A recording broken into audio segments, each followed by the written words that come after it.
Hello, welcome back to Canadian Beer Journal. We're going to do something a little bit different for this week. Actually, for the next four reviews, what I'm going to do is focus on a single style and just four different beers within that style, just to help move me along a little bit.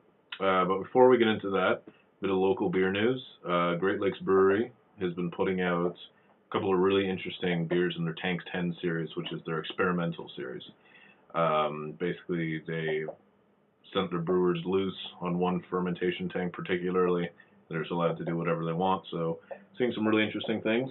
Last one I managed to score was this, the Beard of Zeus. It's a 13% barley wine.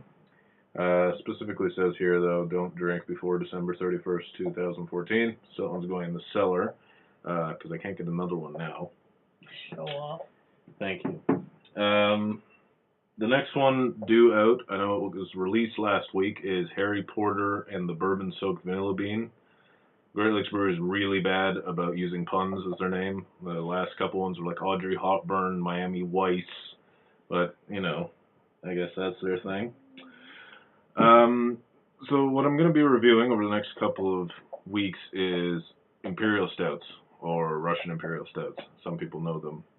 The story goes that Catherine the Great commissioned English brewers to produce a special beer for her courts that was bigger and higher alcohol and warmer. It would go with sort of the heartier fare and help warm them up there in the winter.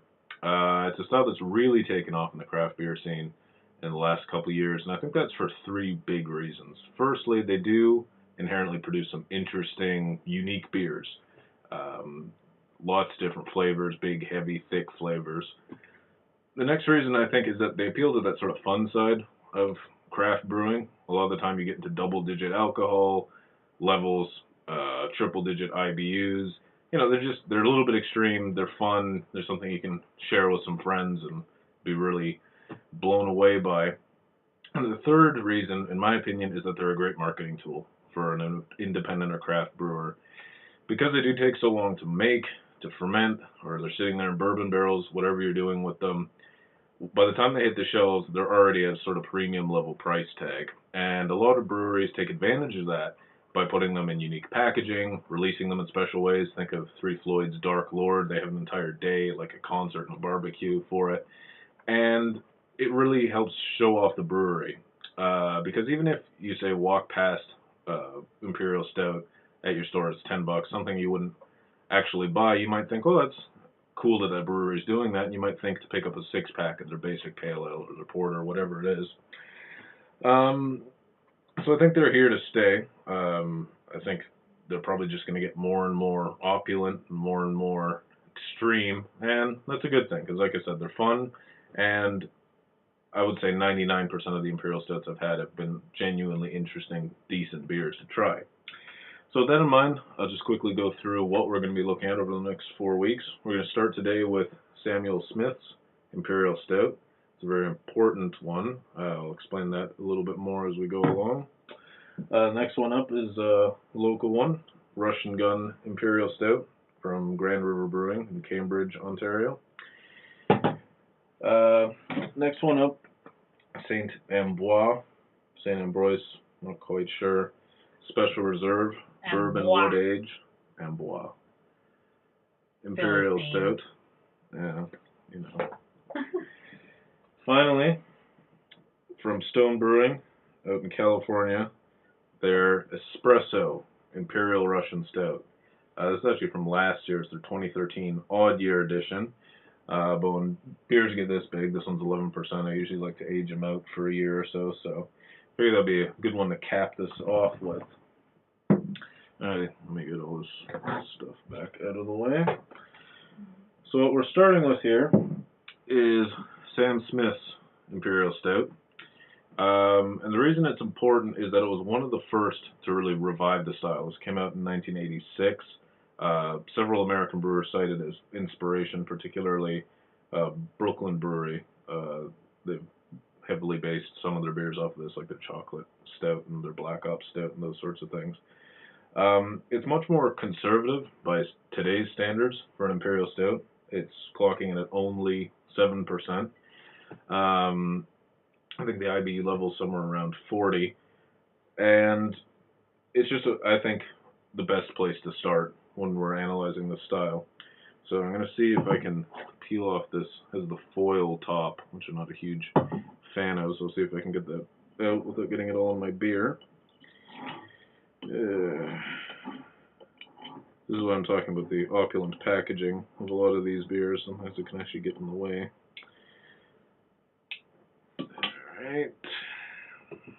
There we go.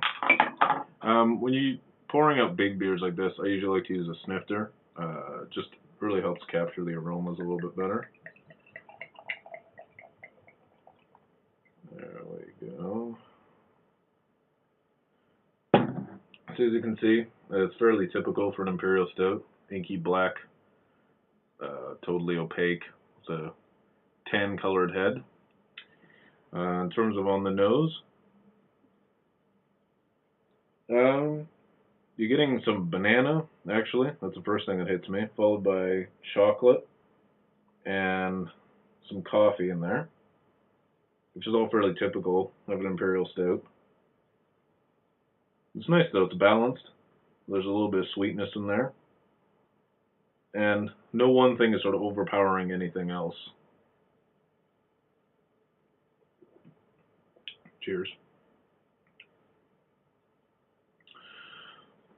So on the palate, it's a bit different from the Imperial Stouts that I'm used to, because I'm used to drinking ones that are probably 9 and above. And then it doesn't hit you with that heat or that really kind of cloying sweetness up front. It's very, very nicely balanced. Drinks almost like a strong porter to me. But yeah, definitely still getting a bit of that dark chocolate, maybe a little bit of coffee in the finish, a little bit of that yeasty, estery banana quality that I was talking about earlier.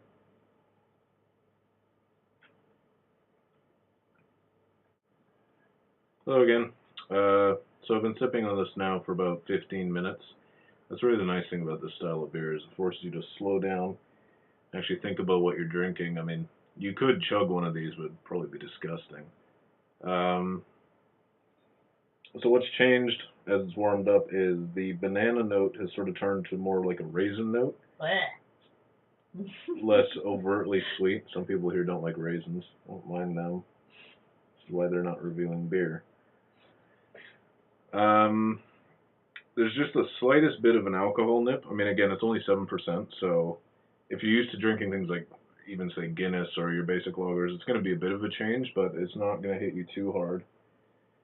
And the hop bitterness has started to come out a little bit. Now, it's a bit warmer, but it's still all really kept within a overall balance. Nothing's really kind of jumping over anything else. It's not confused. It's a really well put together beer. I'd give it a 9, which on my scale is basically a beer that has no objective faults. There's nothing bad I can say about this beer. It's just my own personal taste. Based on what I've been drinking before this, I do like those really big kind of, out of this world sort of beers. So this one, it's a little bit tame by comparison, but it's a really, really good beer. I would definitely buy it again if I saw it on the shelves. So that has been the, let's get the right side there, Samuel Smith's Imperial Stout. If you see it, pick it up. Make comment on what you thought of it. All right, thanks for watching. See you next week.